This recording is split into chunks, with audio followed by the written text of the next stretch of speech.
प्रशांत भूषण ने चुकाए केवल ₹1। मानसून सत्र के पहले दिन 17 सांसद कोरोना संक्रमित। नोएडा में सेवा सप्ताह की शुरुआत। इजराइल में फिर लगा राष्ट्रव्यापी लॉकडाउन। चीनी वैज्ञानिक का खुलासा, मानव निर्मित है कोरोना वायरस।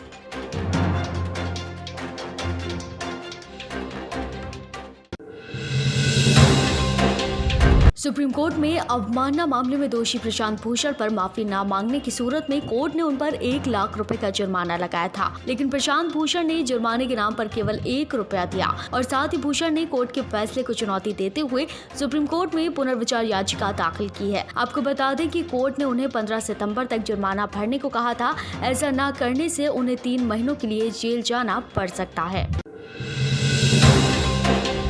आज से संसद में मानसून सत्र की शुरुआत हो गई, लेकिन सत्र के शुरू होते ही कोरोना का संकट संसद में भी पहुंच गया। सत्र के शुरू होने से पहले दिन ही 17 सांसद के कोरोना संक्रमित होने की पुष्टि हुई। इस खबर से संसद में हंगामा हो गया। आपको बता दें कि पहले दिन 359 सांसदों ने सदन की कार्रवाई में हिस्सा लिया था। इससे पहले दिशा निर्देशों के अनुसार सबका कोरोना टेस्ट किया गया, जिसमें 17 सांसद कोरोना संक्रमित निकले। 17 सितंबर को पीएम मोदी के जन्मदिवस से ठीक पहले बीजेपी के राष्ट्रीय अध्यक्ष जेपी नड्डा नोएडा के छपरौला गांव से सेवा सप्ताह की शुरुआत की, जो कि 14 सितंबर से 20 तक जारी रहेगा। इस दौरान देश के सभी जिलों में बीजेपी के कार्यकर्ता स्वच्छता अभियान और पौधारोपण अभियान चलाएंगे और साथ ही रक्तदान और प्लाज्मा दान करेंगे। साथ ही जनता को भी इसके लिए प्रेरित करेंगे।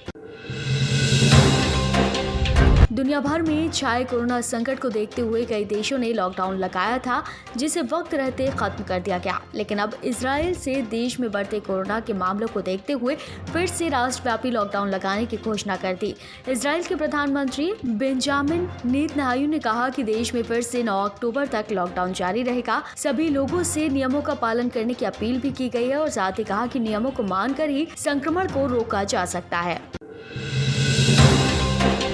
कोरोना संकट के कारण गुस्साए कई देशों ने चीन ने अपनी कंपनियों को चीन से बाहर ले जाने का फैसला किया। इसी कड़ी में जापान अपना मैन्युफैक्चरिंग बेस चीन से बाहर ले जाने की तैयारी में है, लेकिन इसका फायदा भारत ने उठाया और सभी विस्थापित कंपनियों को भारत में ले जाने की तैयारी कर ली। सरकार ने निंटेंडो, हिताची मेटल्स, ताइशो फार्मा, ओनो फार्मा और मिजुनो जैसी कंपनियों को अपना मैन्युफैक्चरिंग बेस भारत में लगाने को कहा है।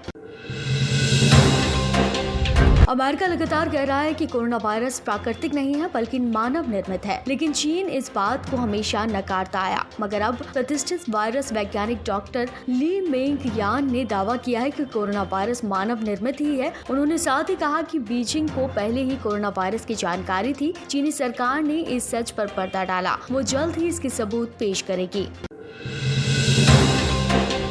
दिल्ली दंगा मामले में पुलिस ने गैर कानूनी गतिविधि कानून के तहत जेएनयू के पूर्व छात्र नेता उमर खालिद को रविवार को गिरफ्तार कर लिया। उमर खालिद से दंगों में कथित भूमिका होने को लेकर पूछताछ जारी है। आपको बता दें कि दिल्ली में सीएए और एनआरसी के विरोध के नाम पर फरवरी में दंगा हुआ था, जिसमें उमर खालिद की बड़ी भूमिका मानी जा रही है। इससे पहले भी 2 सितंबर को कुछ घंटों के लिए खालिद को गिरफ्तार किया गया था। बीते महीने खाद्य पदार्थ और ईंधन और विनिर्माण क्षेत्र के उत्पादनों की कीमतों में आई उछाल का नतीजा सामान्य बाजार पर पड़ा। खाद्य पदार्थ की कीमतों को बढ़ने के कारण थोक महंगाई दर बढ़कर 0.16% हो गई। आपको बता दें कि जुलाई में महंगाई दर -58% थी, लेकिन बीते महीने कीमतों में आई उछाल की मार पड़ी है। भारतीय स्टेट बैंक ने एक बार फिर से अपने ग्राहकों को बड़ा झटका दे दिया। एसबीआई ने अपने एफडी पर ब्याज की दरें कम करने का फैसला किया। 1 साल से लेकर 2 साल से कम वाली एफडी पर ब्याज दरों में 0.20% की कटौती की गई है। नई ब्याज दरें 10 सितंबर से प्रभावी होंगी। इस साल 2 बार एसबीआई एफडी पर ब्याज दर कम कर चुका है।